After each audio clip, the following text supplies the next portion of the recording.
प्यारे बंधुओं, अब मैं इस वीडियो में चर्चा करने जा रहा हूँ our habit and our life part 2। इस वीडियो में मैं चर्चा करूँगा कि बच्चे कोई जन्म से झूठ बोलना नहीं जानते। बच्चे जन्म से कोई चोरी करना भी नहीं जानते। बच्चे जन्म से कोई स्टूपिड भी नहीं होते।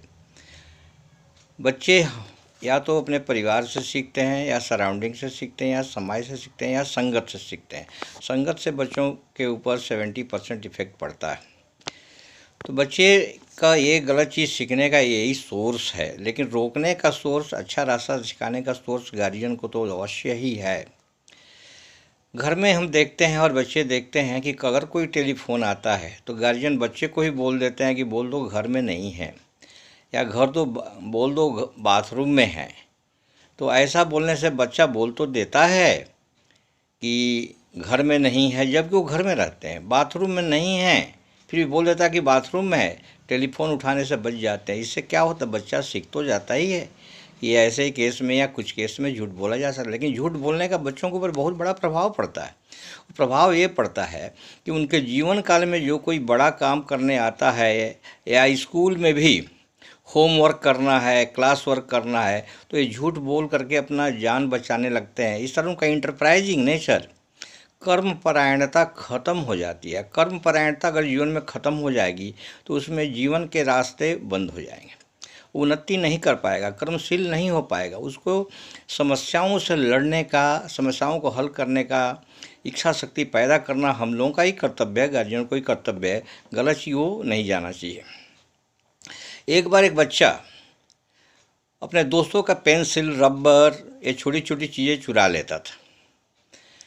शिक्षक को जब ये बात पता चली तो शिक्षक जो है गार्जियन को बुलाया कि देखिए आपका बच्चा ऐसा ऐसा गलती करता है, इसको थोड़ा समझाइए। इसको कितना हम लोग समझाते हैं, कभी डांटते भी हैं, मारते भी, फिर सुधर नहीं रहा।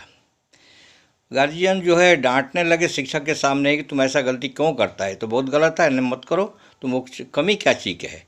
चलो हम घर में तुमको जितना पेंसिल चाहिए देते हैं, अगर नहीं होगा घर में पेंसिल हम ऑफिस से ले आके देंगे। गार्जियन ऐसे ही बोलते हैं कि ऑफिस से ले आके देंगे, बच्चे क्या सीखेंगे, ये सोचने की बात है। तो इस तरह जो है झूठ बोलने से बच्चे गलत डायरेक्शन में जाते हैं। झूठ का अपना कोई अस्तित्व भी नहीं होता, अपना कोई बेस नहीं होता, अपना कोई आधार नहीं होता है। झूठ बोलने वाले भी सत्य साबित करने के लिए बोलते हैं कि भाई विश्वास करो मैं सत्य बोलता हूँ, भगवान की कसम, माँ की कसम, दिस कसम, दैट कसम। वो झूठ को भी सत्य साबित करने के लिए सत्य का ही सहारा लेना पड़ता है। इसलिए झूठ जो है स्पॉइल करता है लाइफ, उन्नति में बाधक है। झूठ, छोटे मोटे झूठ भी बच्चों को बोलने से रोकना चाहिए, क्योंकि उनका कर्मपरायणता नेचर समाप्त हो जाती है। सुल्ताना डाकू, इसकी एक भी कहानी विचित्र है।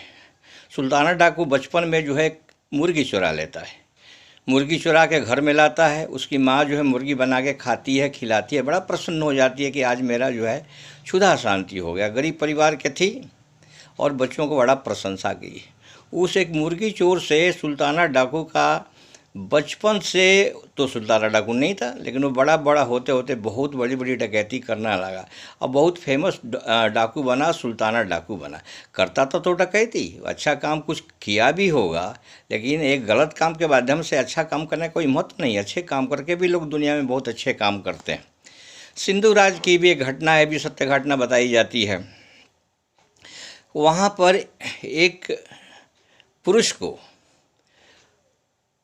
मृत्युदंड जज के द्वारा दे दिया गया। मृत्युदंड क्यों कि दिया गया उसको, कि बचपन एक चेन उसने चुराया था कहीं से और माँ को दिया। माँ वो चेन पाकर, गोल्डन चेन पाकर के बड़ा प्रसन्न हो गई। बच्चों को बड़ा प्रशंसा की। जब बच्चों की प्रशंसा की, बच्चा उसी लाइन में आगे बढ़ गया और छोटी मोटी चोरियाँ करते करते करते 20 वर्ष की उम्र आते आते वो जो है बहुत कुछ मर्डर, खून, ऐसा कुछ कर दिया। करने के बाद केस सुनवाई हुई या उसको मृत्युदंड प्राप्त हुआ, तो उसको मिलने के लिए बहुत सारे लोग जाने लगे। हाँ, उसको मृत्युदंड हुआ से रिलेटिव, पड़ोसी, समाज के लोग मिलने जाने कि चलो अंतिम समय में मिल लेते हैं। वो सबसे मिला, सबसे माफ़ी मांगा, सबसे सब कुछ का। माँ भी उसको रोते बिलखते गिरते उससे मिलने जान पहुँची, लेकिन वहाँ माँ को देखकर चिल्ला उठा और बोला कि इसी चुड़ैल के कारण मैं यहाँ आज फांसी पड़ रहा हूँ। गोल्डन चेन चुराया था हाथ, इसने हमको रोका नहीं, लेकिन ये हमको बहुत ही प्रशंसा की थी, जिसके बाद से मेरी दुनिया बदल गई थी। आज मैं फांसी पर चढ़ने जा रहा हूँ। एक और सत्य घटना बताता हूँ। एक छात्र जो है अपने घर से कोई 15 किलोमीटर की दूरी पर रोज़ बस से पढ़ने आता जाता था।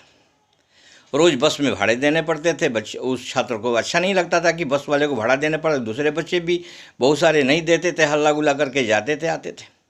उस बच्चे को भी इस क्षेत्र में संगत के कारण जो है उस प्रभाव पड़ा। संगत के कारण वो भी भाड़ा नहीं देना चाहता था। एक दिन अपनी माँ से आके बोलना कि माँ, हम तो स्टूडेंट आदमी हैं, बस वाले को भाड़ा क्यों रोज़ रोज़ देना है, हम उसको भाड़ा आज नहीं दिए, सो अब हम उसको भाड़ा भी नहीं देंगे। माँ ने उसके अपने पिताजी को बताई। पिताजी ने बोला कि नहीं नहीं नहीं, ऐसा कभी नहीं करना। इसलिए नहीं करना है कि गलत काम का रिजल्ट आज नहीं कल, कल नहीं परसों गलत ही होगा।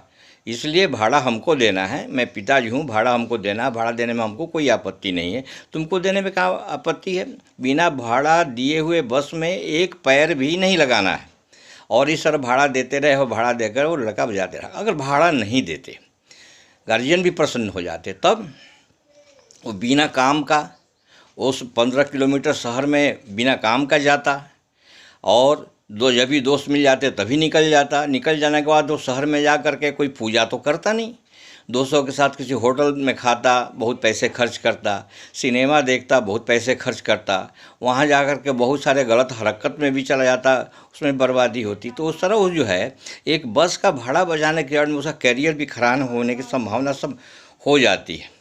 इसलिए ये छोटे से फ़ायदे के लिए भी गार्जियन सेक्रीफाइस करना चाहिए, गलत डायरेक्शन में बच्चों को प्रमोट नहीं करना चाहिए। और एक घटना, सत्य घटना का जिक्र करता हूँ। एक बच्ची जो एक बार जो है अपना होमवर्क करना भूल गई, तो फिर उसको डर सताने लगा कि मैडम उसको बहुत पिटाई करेंगी, और डर से वो अपनी माँ को बहुत रिक्वेस्ट करने लगी कि उधर पिताजी से बोल करके एक एप्लीकेशन लिखवा दो कि मैं बीमार थी इसलिए होमवर्क नहीं कर पाई। माताजी ने अपने पिताजी को बोले कि ऐसा ऐसा बहुत कमज़ोर है, उसको चोट लगेगी, वो बर्दाश्त नहीं कर पाएगी, कितना उसका हेल्थ ठीक नहीं है, उसकी एक एप्लीकेशन बना दीजिए कि बीमार थी इसलिए होमवर्क नहीं कर पाई।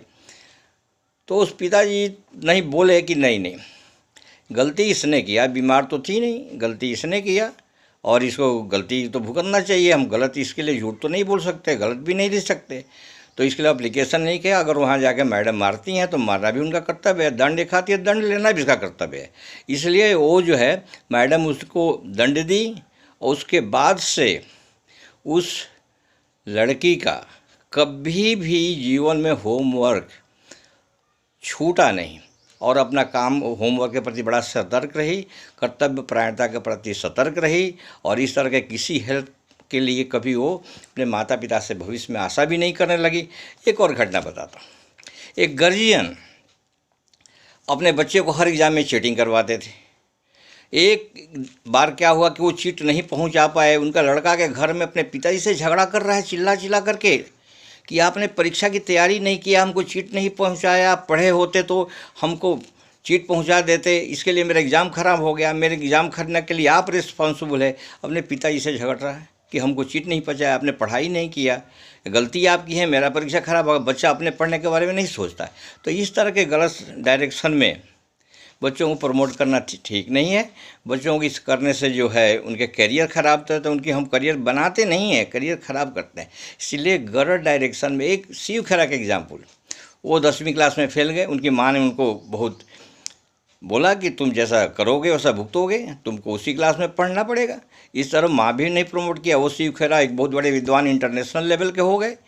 इस तरह क्या है कि बच्चों को एक छोटा सा फ़ायदा के लिए लव एंड अफेक्शन के को दिखा करके और छोटा सा फ़ायदा के लिए हम बच्चों को गलत डायरेक्शन में कभी भी नहीं प्रमोट करना चाहिए।